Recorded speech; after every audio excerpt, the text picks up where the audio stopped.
Hello everybody, and welcome back to Space Engine. Where we left off, we were by a brown dwarf. Because, why not? Oh yeah, this place. Anyways, let's go to our first location. Does it exist? Apparently it does. I was told this is a cool looking asteroid, so we're gonna check it out. Boom. It most certainly is. Where are we? That's interesting. Where is your parent? Ah. Huh. It's kind of interesting. It's a, is that a red dwarf? Or a brown dwarf? It's a hot Jupiter. Odd little thing. What is its parent body? It's a white dwarf. But check it out, it has like streamers.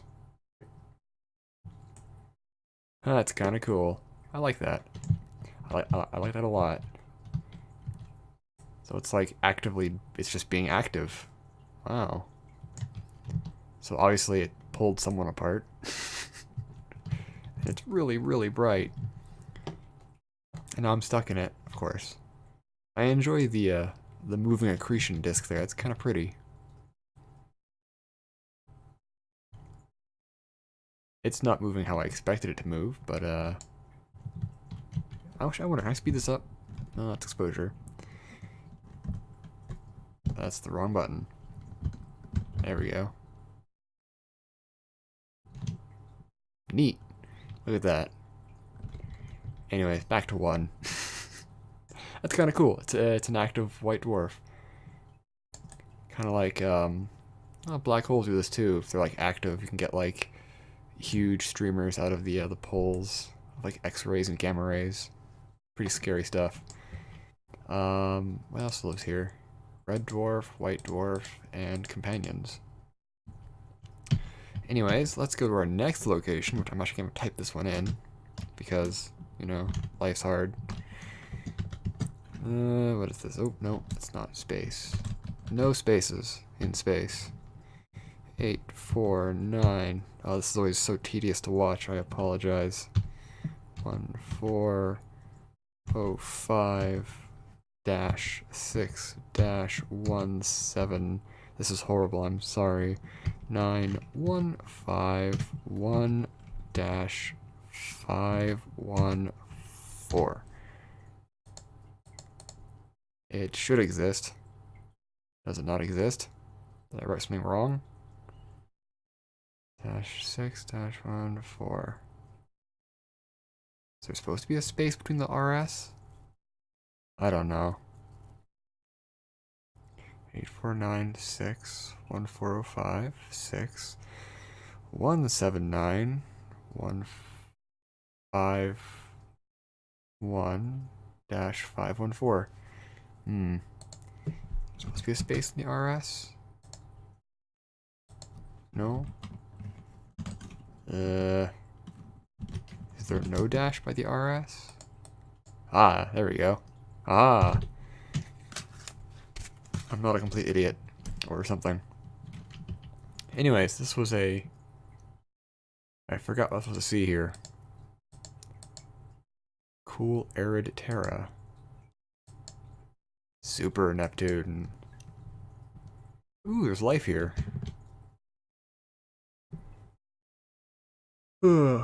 Right then. Are you the one with life, or is your compatriot the one with life?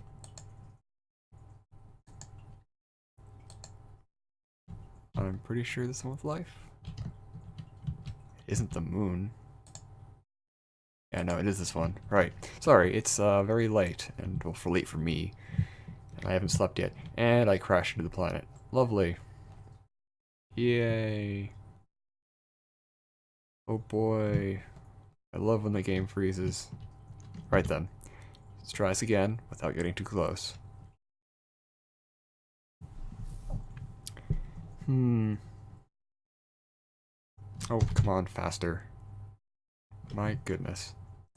Right then, let's check out some information on this, shall we? Its hydrosphere is water and sulfur dioxide. Ooh. Not terribly good.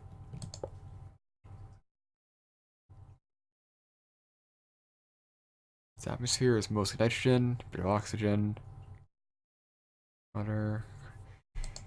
What's the life here? It's organic and it's multicellular, marine and terrestrial, and it's abiogenic.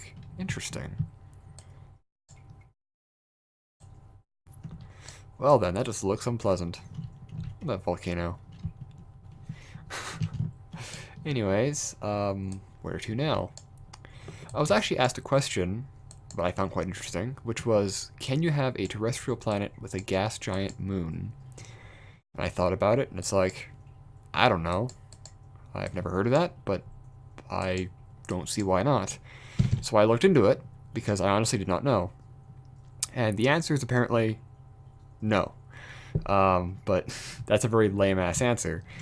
More importantly, it's unlikely just because of how things work. Now, apparently there is an upper limit to terrestrial planets in terms of size. Like, usually two Earth radii is kind of like the maximum, and certain densities. If it gets too big, it'll just develop an envelope of gas, become a gas giant by itself. And if you have a high density planet with a gas giant around it, it'll probably remove the gas from that planet and put it onto itself because gravity's a bitch. So it's like, okay. But there are things like neutron stars that have gas giants. So I guess if you have an incredibly dense non-neutronium object with a gas giant far enough away, maybe. But in terms of like a normal moon planet system, apparently not. However, there is an object. It's more hypothetical at this point. They're called Chthonian planets, which is a cool name by itself. But basically, what it is an exposed terrestrial core from an old gas giant that lost its envelope. So imagine Jupiter naked. Now, none of these are known to exist, or at least confirmed. There are some. There are some that might. For example, Kepler 52b and C and Kepler 57d or B might actually be Chthonian planets, because looking at them, their masses seem to be like between 30 to 100 times that of Earth, but their radii is only about twice that of Earth. Now, these are open to interpretation. The masses might actually be different, but regardless, if true, that would mean we have very, very dense, small, non-neutronium objects. Now, I say neutronium as a neutron star because the material that makes up a neutron star, someone once called it neutronium, and I like that word, so I just use it as neutron matter. Neutron star matter might be incorrect, but originally somebody wanted to coin it, like neutron star matter, as neutronium, and I say screw it, I like the word neutronium. So anyways, back to what I was saying. So these really dense terrestrial objects, there is some thought they could be Chthonian planets, because even after losing its envelope, the matter might remain quite dense for a while until it slowly, like, eases out. So there's that. There's also one, Carrot 75, COROT. I don't know how to pronounce that. Or no, it's not 75, 7D or 7B. Wow. It's 7B. There we go. It's facing right. Dyslexia, it sucks. Anyways, it may be the first known possible Chthonian planet, but there is some. There's a lot of argument. Like, nobody's really sure on that one. There's a lot of people say it is, people say it isn't. Nobody really knows for sure, but they're a hypothetical object right now. There's a few candidates that might be one, but yeah, I guess theoretically, if you had a gas giant, a really big one, with a smaller gas giant moon, like say something. Oh, it'd be more like a binary pairing. It'd be like Jupiter and Neptune kind of thing, where you have technically Neptune. The Neptune-sized planet would be the moon, but they would have a very wide barycenter. But even then, you'd have to find a way to strip out the larger planet's atmosphere while keeping the smaller one's atmosphere. And I don't think that probably wouldn't happen because whatever stripped off the larger planet's atmosphere would probably strip off the smaller one too. Unless it was artificial. There's an idea. Oh man, if I had Universe Sandbox 2, I would make these for you guys and try to figure this shit out because this is fascinating. But I haven't gotten that. Why haven't I gotten Universe Sandbox 2 yet? What kind of madman am I? Whatever. Either way, so that's as much as I could really find in terms of answering that question. It's actually quite fascinating, but yeah, apparently, no, you probably can't have a terrestrial object with a gas giant moon or a gas moon. At least not stably. I mean, maybe, possibly, if there's a really disastrous occurrence, you might have one temporarily, but it would very quickly, well, over celestial timeframes, geological timeframes, it would very quickly balance itself back out, and it would either turn back into a gas giant, or the moon would lose its gaseous envelope and it would become a Chthonian. I don't know.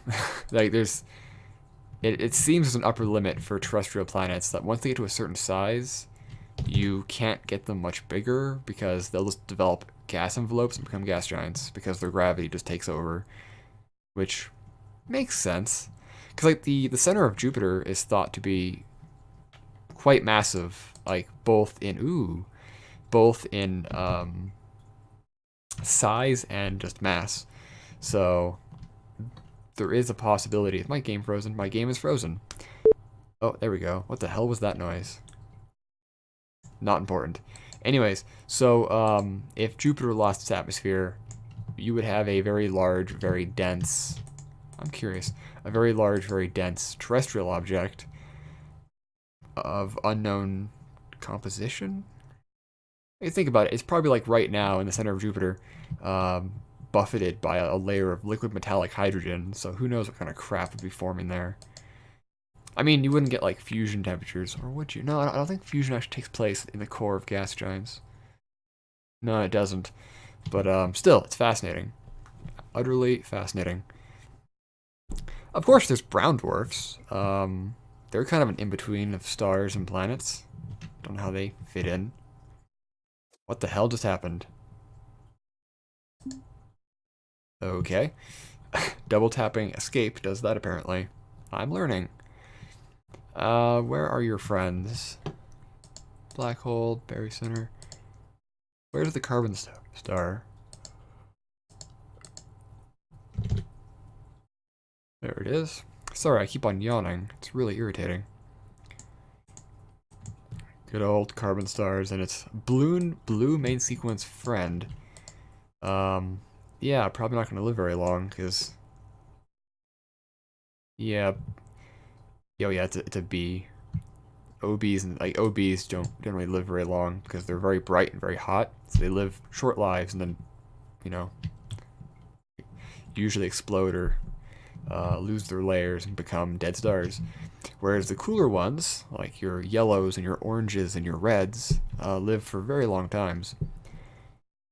Like your red dwarfs can live for trillions of years. Our sun, which is a G, that's a yellow dwarf, can live for about, what, 10 billion years? It's about halfway through its life. I'm a fan of orange dwarfs, the K variety, which I've mentioned before, because they can live for like way longer than our sun, but they're less destructive than the red dwarfs, and you can have planets further away from them that are habitable. So they're just good. They're very good. That looks like one of my shrimp's old shells after they molt. Cool. It's a diffuse nebula. Ugh, my goodness. There's actually a bunch of games I haven't played or need to play yet. Universe Sandbox is one. I still need to get Species for Steam. It's funny, my friends want me to get Satisfactory, but I really don't like survival games. Like, I really don't. Like, games where you have to, like, I don't know, I just don't like it. It's not fun to me. Like, playing Minecraft, I like playing it in creative mode so I can build stuff. Survival is irritating. Playing Terraria is irritating. It's like I want to explore caves, but there's just monsters everywhere, and it's like that's lame. I want to dig a hole. Oh, but you need a better pickaxe. This means you have to go through all this bullshit to get the pickaxe, and it's like it's not fun. I don't like it. Whenever I play Ark with friends, I would like look at the dinosaurs and play with the sea creatures and die a lot, or make drums and be really annoying. But I wouldn't actually do anything constructive because it's boring. Like I hate resource gathering and being forced to like take care of your character, and it's just it's awful. But everyone else likes survival games, and it's like I don't. I like building games. I like Space Engineers because you can turn off the survival aspect and just build shit. It's good. I don't know. Or I should. Speaking of games, people.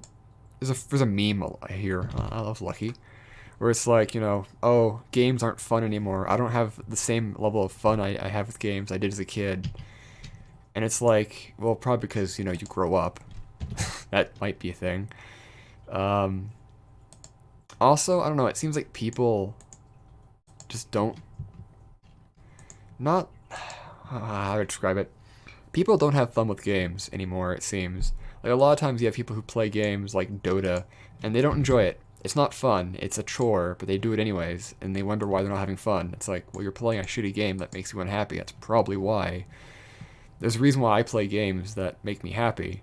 Like, I've been playing Risk of Rain 2 a bunch because it makes me happy. It's fun. Sometimes, not always, but most of the time. If a game stops being fun, I stop playing it. I stopped playing No Man's Sky again because it stopped being fun. That's just how it works for me. If a game isn't fun, I don't play it. If I don't enjoy it, I don't play it. And that's why I am not going to buy Satisfactory. I keep saying, oh, I might will, but I'm not. And then they don't watch my videos, so I can say this out loud without them, getting mad at me. It's like, no, I'm not going to fucking buy Satisfactory. I enjoy Space Engine. I enjoy Kerbal Space Program. I enjoy Space Engineers. I enjoy Risk of Rain 2. I even enjoy the game Town of Salem. Why? Because it's really funny to make people mad in that game. But I hate survival games where you have to like build stuff and you have to go collect resources, and it's like, no. If I'm going to build something, I'm going to build it like Lego. And how come nobody buys Lego and just plays with Lego anymore? It's always like you buy the sets and you build the sets per what it says on the box, and you put it on a shelf and you're proud of yourself. And it's like, what's the point of that? You buy a bunch of sets, you smash them together, and you make fun shit out of your imagination. That's what I did as a kid. It was great. Hell, I'd still do that if I had my Lego. Actually, I still have Lego somewhere in a box. I think the reason why I don't have the same level of, not nostalgia, but like reverence for video games is because I didn't really grow up with them much. When I was really young, I was poor, like actually poor. We lived in a trailer park in California, and there were days my parents would forego eating so we could have food for that day, like that kind of poor.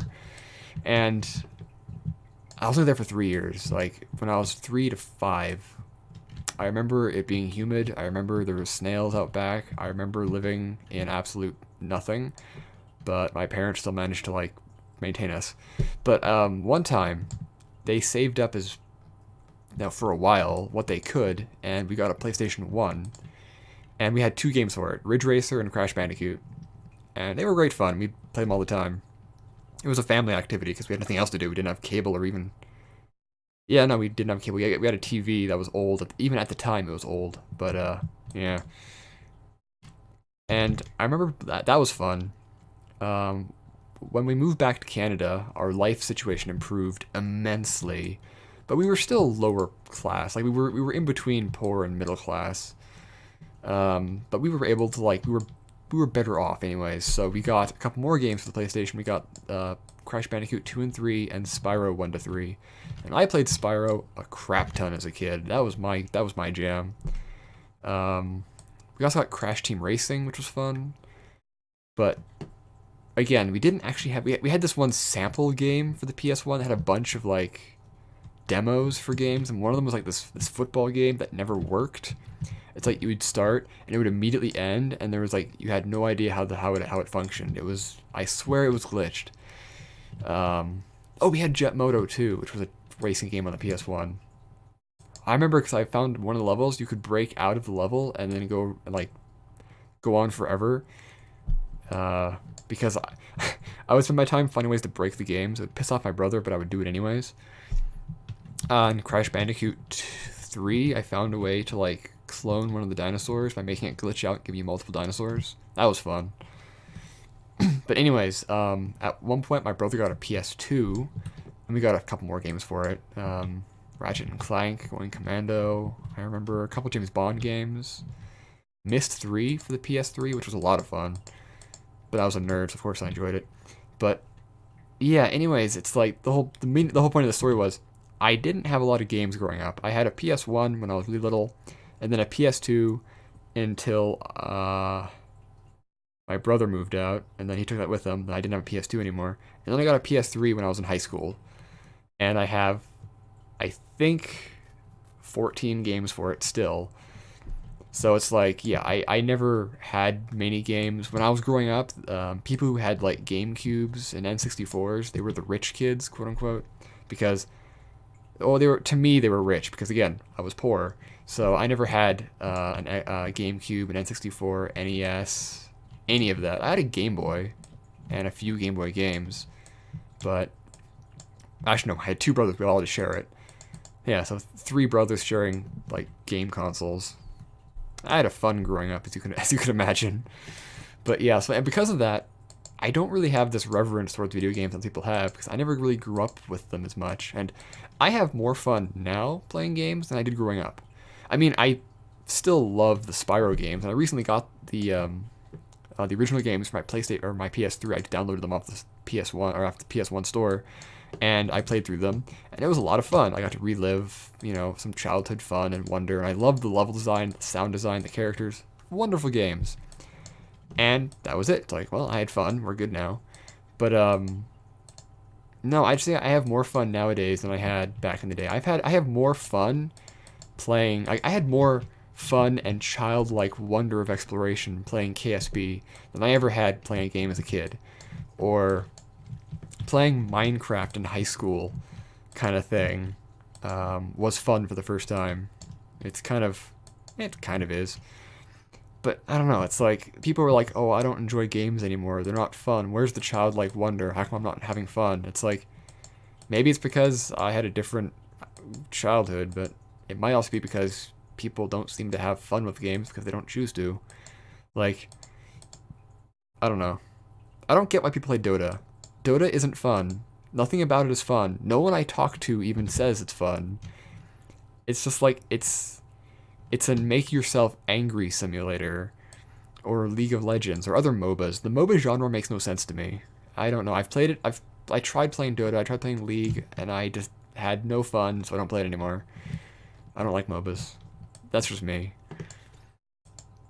I like games where I can just like literally explore and have fun. That's why I like open world stuff. That's why the games that I make are jokes, but also fairly open-ended, just exploration things, because that's what I like. That's what I find fun. Like, Go Outside Simulator is, as much as it is a joke, it's also like literally what I like to do in games, which is just wander around and look for things. I don't know. I'm also bad at video games. Like, I'm really bad at first-person shooters and stuff. Like, I've never I play Siege a lot, Rainbow Six Siege, and I've never really recorded it because it doesn't really fit the tone of my channel. But actually, I'm kind of semi-bad, semi-good at that game. I can go like one round where I like ace the team multiple times, and other rounds where I'm absolute garbage. It's weird. It's really weird. But I play Siege the way I used to play Call of Duty when I had Modern Warfare 2 on my PS3, which was, just camp. Literally just camp. I never actually played the story mode for Modern Warfare 3, or, well, no, 2. I have it, but I only bought it for online play. I never played the story. I just didn't care. You play one war game where Russia's the enemy, and you've played them all. There's really no point. Actually, Bad Company 2, or Bad Company 1 I played, and I actually enjoyed the story because it was funny. It was different. It wasn't the same old bullshit. Bad Company 2 was unfortunate.